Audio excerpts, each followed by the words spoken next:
Hello guys, welcome ulit sa ating channel. So mag-update lang po muna ako dito sa MRT 7 para sa University Station po. So samahan niyo po ulit si JR Doria TV para mag-update po muna ngayong gabi dito sa project ng MRT 7.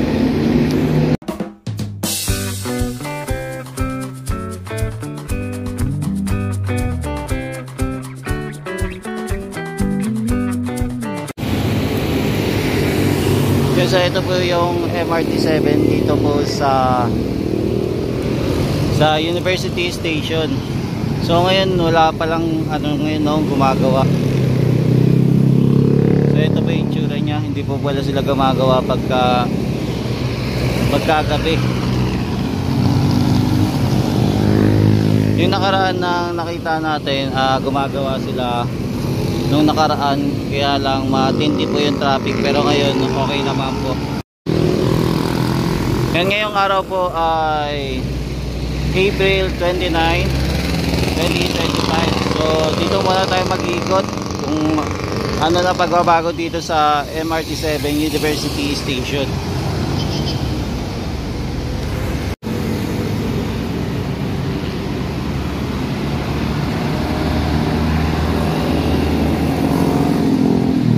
And yan, kung mapapansin nyo, laki na pala na pinagbago dito sa University Station. Medyo mahaba-haba na din yung station na ginawa nila. Tapos dito sa kabila wala siyang wala pang hollow block na nilagay. So nilagay lang talaga puro mga segment steel beam yung ginamit para dito sa paglalagay po, para sa taas, para sa pagbuo din ng bubong. So ito po yung itsura niya. So ngayong gabing ito, wala po tayong mapapansin na construction worker na gumagawa po dito. So ito po yung itsura ng MRT 7 dito sa University Station.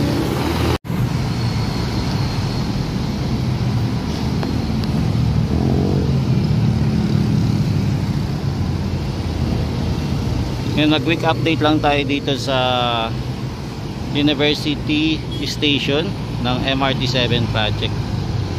Yan, hindi ganoon kalinaw din yung video natin dito, medyo malabo.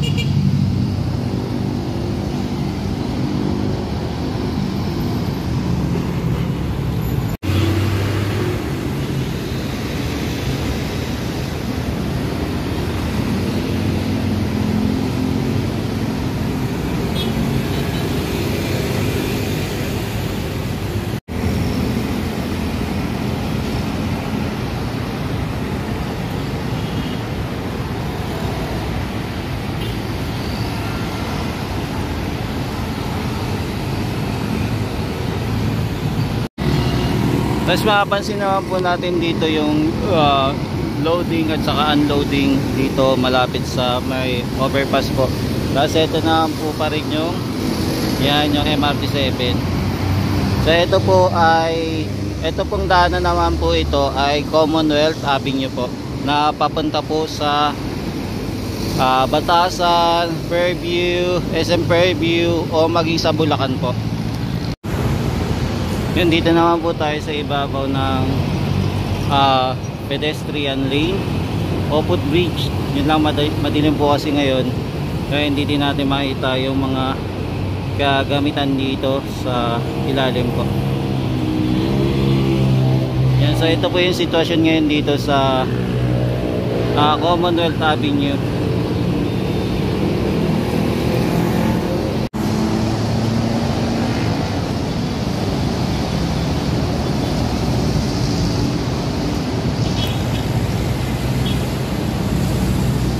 Yan, dito po sa nilalakaran natin wala po kasing ilaw then tapos ito din po wala din po kasing ilaw para makita natin yung mga kagamitan na naandito. Yan, baba na lang tayo, silipin natin yung MRT 7 project pa rin po. Tapos dito naman po yung UP Ayala Land Techno Hub naman po.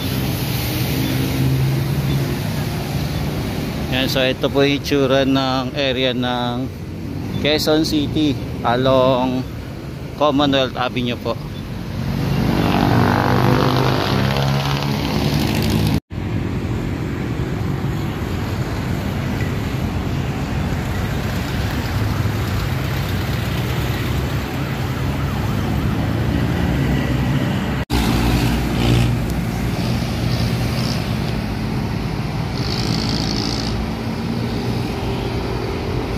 Yun, so ito po yung itsura ng ating MRT 7 dito sa University Station po. University Avenue Station. Yan, ang bilis, no? Halos matatapos na rin nila itong layout para sa bubong. Kumbaga ginagawa po muna nila puro mga skeleton, tapos pag okay na yung mga skeleton, ayan, pwede na nilang diretsohin na yung paggawa dito.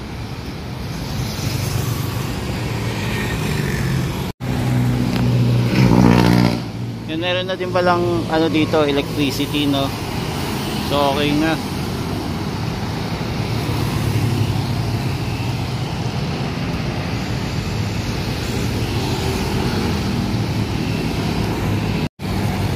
Yan, so ito na po yung itsura ng MRT 7 dito sa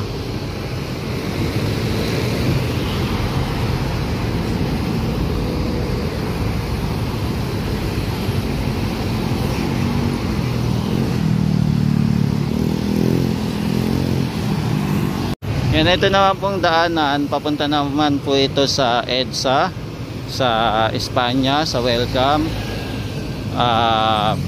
Depende kung saan po kayo dadaan. Pwede din pong Visayas, yun sa North Avenue. So papunta na po itong circle.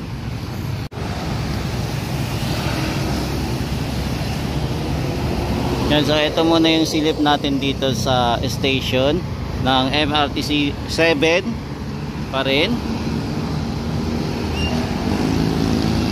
Yan, no, mahaba-haba na yung ginawa nila. Pero abangan pa natin kung ano pa yung ilalagay dito.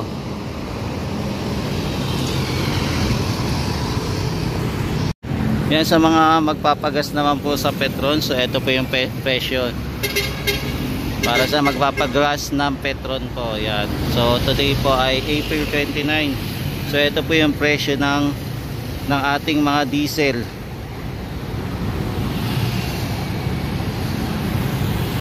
Yan, dito po banda hindi pa po naayos. So hindi pa po dito na dudugtungan. Ano kaya ilalagay pa dito, no? Ito pa lang yung merong bahay. Ito pa lang po yung nagagawa.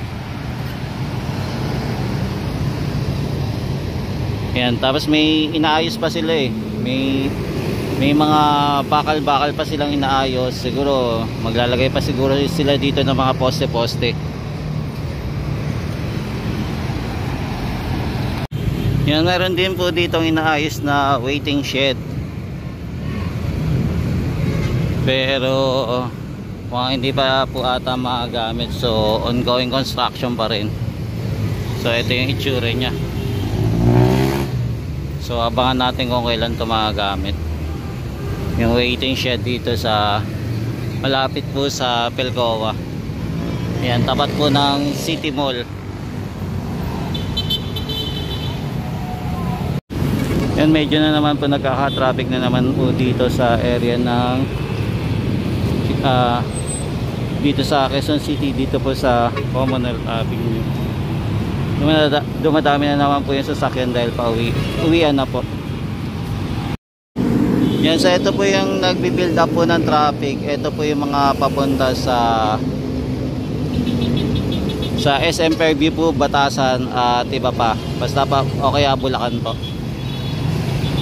So ito muna po yung latest update natin dito sa MRT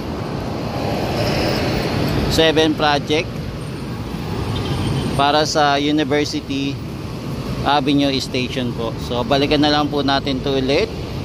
Update po ulit natin kung kailan po ito possible makompleto po. Yan, maraming salamat po. Ito po ulit si JR Dora TV, nag-update sa mga infrastructure dito sa Metro Manila. Maraming salamat po. Hanggang sa muli. Mahalin natin ang Pilipinas. Thank you po.